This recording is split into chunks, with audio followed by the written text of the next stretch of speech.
It's fucking wearing, actually. What's wearing? Technology. It's so fucking stupid. Yeah, I get really angry about technology too. Not really. Why? I don't know. Anyway, welcome to the Practical Pistol Show, people, where technology is stupid. Yeah. We're here to answer shooting questions, and Matt's gonna take it. Matt's basically like your Apple genius. So if you have any questions about your iPhone, just go ahead and email him. Yeah, that's Right? perfect. Yep. We got Mr. Hopkins today. We got Hi. Mr. Tim Herron. We do have Mr. Tim Herron. What are you What's drinking up? tonight, Tim? Ice water. God damn Nothing- it! I thought you were going to be more nothing fun crazy. than that. Dude, I can't tonight. I've got such a splitting migraine I've had, so like alcohol would just hurt me more. And I still got to get up in the morning and go to work. So Well, okay. Shit sucks. yeah, tell me about it. Let's get into the questions. Let's Hi, do it. guys. Thanks for a great show that's both informative and fun, especially when Ben slips and reveals himself as a closet intellectual. Homosexual. Yeah, it should be closet homosexual. That'd be funny. Kate does my beard, and I am a closet homo. Anyway, you hide it well, but the recent offhand reference to the 19th Amendment really blew your cover. Now, I had to ask what that was. God damn it. So you didn't think the hashtag repeal the 19th on Twitter was funny? I didn't know what it was. This shit is I had so no funny. clue. Anyway, enough defamatory ass-kissing. Time for the question. The benefits of dry fire practice are well known, but how about extended home training aids, such as laser cartridges, video scoring systems, and gas blowback airsoft guns? Allegedly, they provide some of dry fire's missing features, primarily a recordable point of impact, and for airsoft, the mechanical features of a working gun and some notion of recoil, while still being rather safe and cheap. Do you find any of them useful? What are the good ways of using them? What will risk messing up my development as a competition shooter, and what is just crap? Here in Scandinavia, we're blessed with draconian gun regulations, a severe lack of shooting ranges, a dark and cold winter that lasts for most of the year, and old Sounds like fart Wisconsin. pistol shooting culture in very close contact with its 1920s Olympic-style roots. So making more of the non-live fire practice during the winter season is imperative. Thanks for any hints about how to make that training useful and fun. Keep thought up that the was good two work, separate Professor questions. Stoeger. I did too. That's not separate. The reason he's asking about the first thing is because of the second. The long, Yeah. cold, shitty Scandinavian winter is could the always reason move. he wants to know. You can move to Wisconsin. I heard that shit's legit, bro. It actually is a little warmer here, I think, than most parts of Scandinavia, unless you live really close to the ocean. That's fucked up, rather, right? When I was in Norway in the summer in like 2014, and it was like unseasonably hot there. They were like, "Damn, it's hot in June," and it was like 78 or 80 degrees during the middle of the day. So it was like paradise Yeah, they're like, "Oh, it's hot out." There was for people like us. there was people swimming. Ugh. It'd be a little cold for that. Yeah. The water was like so cold, like unbelievably cold. Yeah. Fuck. And there was people swimming in that, and I was like, yeah. Look, Vikings, yo. you guys know where I'm from, and I was like, no thanks. I was like, I wouldn't even consider it. So those people are like next level. It Anyway, just reminds me of that picture of like you and Keita sitting out on the deck at like your old house when it's like Yeah. 7 inches of snow on the ground or whatever. well, the only reason that happened because it was like a freak event that we got snow. I mean, that was what made it interesting because it was like 55 or 60 degrees out with tons of snow. That's crazy. Because it was like a freak event. So that's why she was wearing a bikini. It was weird. Anyway. Matt, have you tried any of these things? Airsoft guns, laser cartridges, video scoring systems, cert pistols? Any of No, that? none of them. So I have no opinion on it, honestly. Well, that's Sorry. actually good. So you can be as good as Matt Hopkins and never touch any of that stuff. Tim, what about you? I've played with a cert. if you're a Glock shooter, the only benefit I really see to it is that obviously you've got a gun with a working trigger. So you don't have to worry about like doing the business card deal in the breech face to get the trigger to work. You know, the cert's you can adjust the trigger pull on the cert too to match it. But like I said, if you shoot Glocks, it might be a good training aid. If you don't, to me, it's worthless.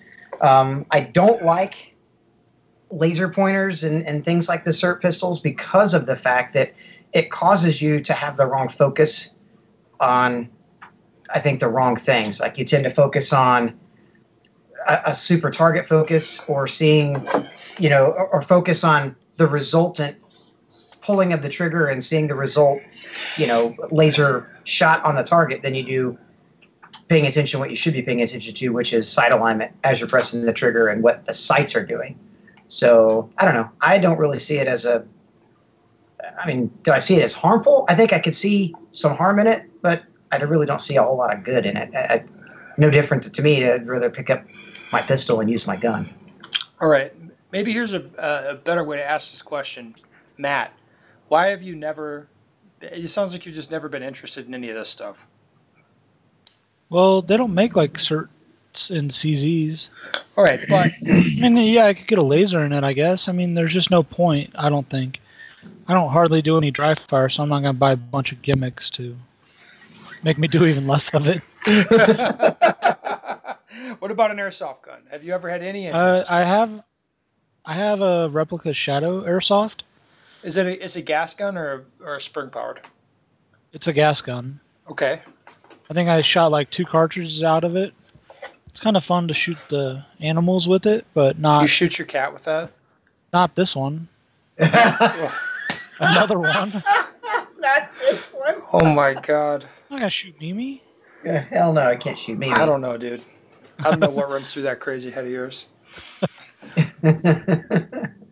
Jesus.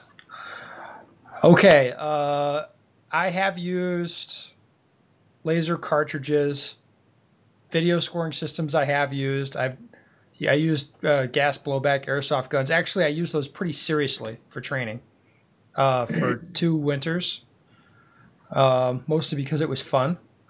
Hell, now there's one guy's built virtual reality IPSC. That's cool. Is it gonna work? Because you're not actually. Are you gonna be holding a gun? Is it? No, you're gonna hold like the Vive, the controller, or maybe for That shit ain't Oculus gonna work. Touch, It's gonna be It's not gonna be real training then. It'd be fun. But It's they like have that video fun. system I what's got. coming now is a pointer controller that you could attach the pointer to anything. So presumably you could attach it to a real gun. That'd be kind of cool, I guess. That'd be kind of neat. Yeah.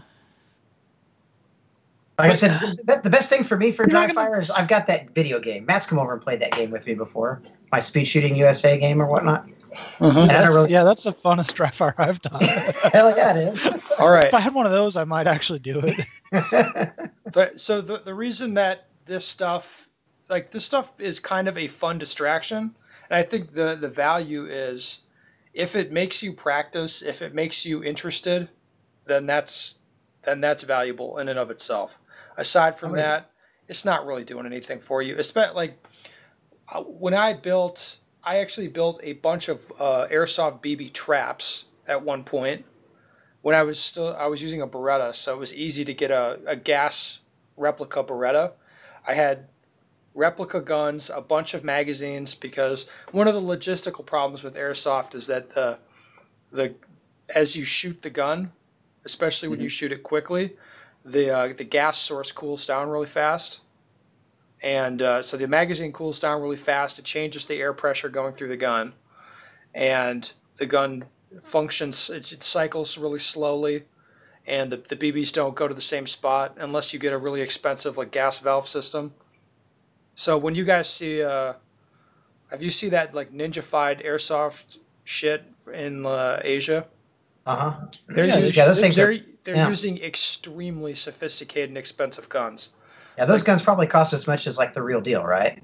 I don't know about that, but they're pretty expensive. Fucking $3,000 for an airsoft gun? Exactly. I don't know about 3,000, but they're a lot. I mean, maybe 1,000.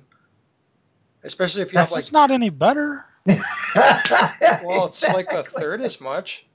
It's less. I guess if that's all you have, though, I shouldn't be knocking it, right? No, you should definitely be knocking it. Those dudes definitely can't be shooting. You should be knocking it. That's like... It's better not having nothing, I guess. I mean...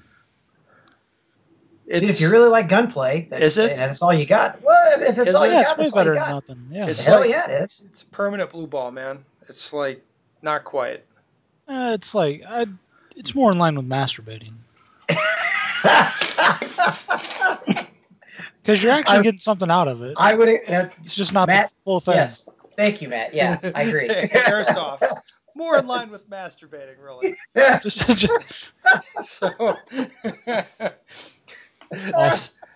So anyway, when I was using airsoft guns heavily, I printed off like 8.5 by 11 sheets of paper for targets, and I'm shredding these targets in my garage with these BBs.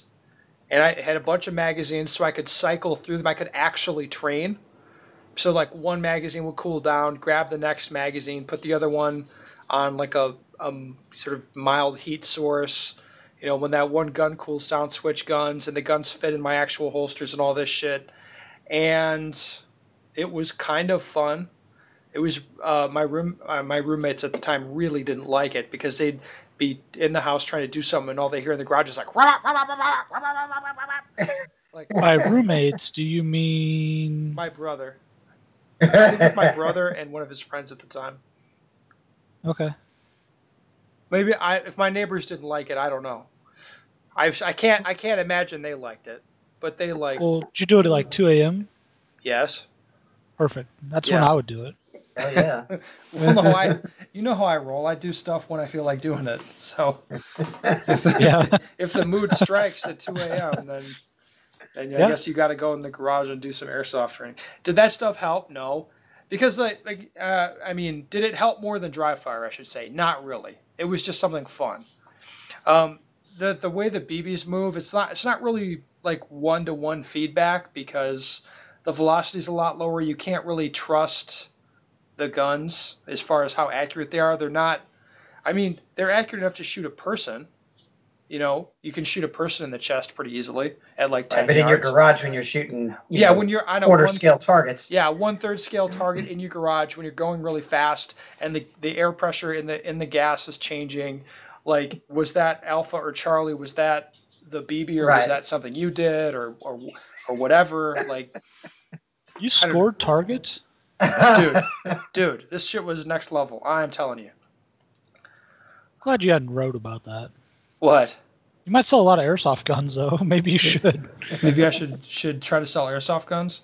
Get Timmy on it. Well, the truth is, it's something. If you do that kind of thing, you do it for the fun. You do it for the novelty. You do it to. I mean, if this guy's bored with doing his regular shit, like, okay, if you want to shoot airsoft guns because you can't shoot real guns, I guess. I mean, is that better than dry fire? No, I don't think so. What about manipulations? You probably don't get anything over dry fire. On a proper airsoft gun that's set up the same as your gun. I mean, if it's the correct weight and the magazine release and everything's in the same place, what's the problem? I was using Beretta pistols that actually took magazine releases from the real guns.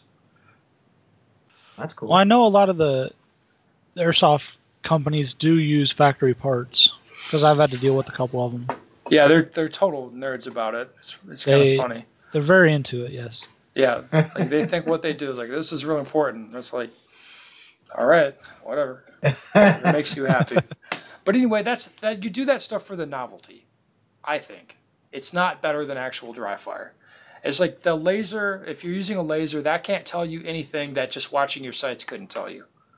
Right. And as a matter of fact, maybe it distracts you. Well, but hey, look, if that gets you to practice, that's fine. Just, have realistic expectations about it. If it makes any difference to anybody, I don't bother with that shit anymore. I just don't. It's like, it's not worth the hassle. It's not worth cleaning up the BBs. It's just, yes, I would. It is not worth sweeping up the BBs to do it, in my opinion, at this point. That sure as shit tear up the shop back. What? Well, no, actually, vacuuming up all them BBs. I could make my mother-in-law clean up the BBs. Actually, now that I'm thinking about it. Don't you have kids also? I do have kids. Bribe them with something. I don't have to bribe them. It's just Oh. like I could just add that to the list of things that must be done before you play video games, and then it will be done. Nice. It's not. I don't really go the. You have the carrot and stick option with kids. Yeah. I find the stick far more effective than the carrot. Just getting rid of the carrot altogether. Kids don't really give a shit about carrots anyway. They like candy and that kind of thing. But whatever. They use the stick. That's better with kids. That's my parenting tip. Parenting 101. Hit them. Right, Tim? Yeah. Yeah. You have kids, I do. so you know what I'm talking about. Yeah, I do. Tim hits his kids a lot, man. He's always telling me about. He's like, I pretty much just like hit him for fun. It's like it's more like if I'm in a bad mood, then I hit them. I've got good kids. I truly am. Honestly, as a father, I'm truly blessed. I got good kids. My daughter's a little ornery once in a while, but She's kind of funny. Yes, she is. The kind of shit that comes out of her mouth is funny. Okay. Another gear queer question.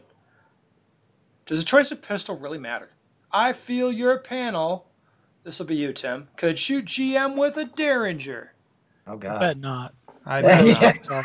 I'm still learning the game. I prefer the XDM, but I know, Ben, he put this in parentheses, Ben, you are not a fan. How does he know that? I mean, not a fan as in I am down on him, or not a fan as in, like, literally speaking, I'm not a fan of them. I don't give a shit about XDMs. Like, I wouldn't pick or recommend that gun. Didn't Kita shoot one for a while? Or does she still shoot one? Yeah, let or? me tell you how that played out. So I had a bunch of guns under my bed, like prize guns, Right. because I was too lazy to sell them. So I just when she wanted a gun, I took all these guns and put them up on the bed, opened the cases, and I was like, pick which one. And then she lays hands on the XJM. She's like, this is the one. This is the one right here. And I was like, sure about that? And she's like, yeah, this is the one. I'm like, okay. Like, that's the gun now. Sure How about that play that? out? But she's like, well, what do you mean? It's like, well, no, I'm not trying to say nothing. Like, I was kind of like, okay, well, if that's the one she wants, that saves me having to sell it to somebody, in which case I'd actually kind of feel bad. Like, if I'm being honest. Yeah. More or less. Anyway, I'm not a fan of XTMs. I don't give a shit about him, though. I have an abbreviated 3-gun background. Okay, so here's the deal. If I want to move up from undecided to D or C, what is next at USPSA? You take your XDM that you prefer and practice with it. That's what you need to do. Precisely. That's what you need to do. If you like it for whatever reason, doesn't matter what I think. If you like it, you practice with it, it's fine. We all know guys that are GMs that made GM with that gun. So It's not like that gun is incapable of making GM. It makes no difference. Well, if it makes no difference, how come all the top guys shoot basically similar shit in their respective divisions, Tim? It's pretty simple. There's guns that are good enough, and then there's guns you want to use. Right. You can get by with it, but Yes. with an XDM, but you might not prefer it. Right. Yes. With the trigger job and stuff, I don't think the XDM would be hard to make GM with. I don't think it'll hold you back. I think you can get like really legit triggers on those things if you do a trigger job. Oh yeah. So that wouldn't be a problem at all. Just No. people have preferences over the other, and right now they seem to be double single action guns. Right now, metal it's double single apparently action it's guns. stylish to shoot metal double singles until everybody is shooting the new Hudson striker fired metal gun. That could be interesting. Is it going to be a production gun or the production legal gun eventually, or what's the Yeah, deal? Yeah, it should be. They approve pretty much anything. Matt will sign the paper for it. Be like, yeah, there's 2,000. I already signed it. I already turned in the Hudson one. It's on the list. It's on the list already. It's done. Go Tim. check it out. Just pause this podcast. Because that's the shit, that stuff. I got a very similar question from a guy saying that he knows he could shoot from his golfing days. He's a good golfer, and he can shoot 95% as good with any set of clubs. But it doesn't matter for USPSA what kind of gun you use. And it's like, he answered the question right there. Yep. He says it doesn't matter? Well, for golfing, his score is 95% as good with any old set of clubs. But like 5% of it's like having a good set of clubs. Then it doesn't matter. Well, is it any different in USPSA? Nope. That sounds about the same. No, I mean, like, can I make C-class with my XTM? Sure. Now, if you want to have a discussion like, could you win nationals with your XTM? That's a more interesting discussion. But seeing as nationals has already been won with an XD, I'm not sure that it wouldn't be as interesting as you think. Maybe. Yeah, that's true. Some fool won it with a Beretta. Yeah, a couple times. Faggots. So I mean, yeah. So any fag could take a gun and like make it work. That's fine. It's not really about that. Okay. Anything to add to that, Tim? I don't have anything. No? I'd like this guy to prove a Derringer could be competitive. How the fuck is he going to prove that? I don't know. Maybe he could sponsor you to do it. I don't think he has enough money. Oh, you never know. You'd need to have a lot of money. Like a lot. Because that'd be humiliating. For one thing, that'd be a lot of work. Like, can you imagine swimming upstream like that? That'd be like a dude sponsoring me, like, let's see if you can make GM if we cut off one of your arms. It'd be like, I'm sure there's a price, but I don't know, it'd be a lot. That'd be a high price. To lose one of my arms? Yeah. I mean, if they could put it on ice and reattach it later, it'd bring the price down some, but not a lot. Not much. Not a lot. I like my arms. I don't like them a lot, but I mean, I kind of need them. Sort of, I'm attached to my arms, I'll put it that way. Anyway, another bang-up show, guys. Really great getting these gear career questions out of the way. I think we should have one every show. Gear career question every Just show. end it. Just end it with this. End it with this. This what we will. All right. Audience people, if you have a gear question, go to bensteger.com. Send it to me. We'd love to talk about it. Especially Tim. He loves those questions. Oh, yeah. Tim? Yeah.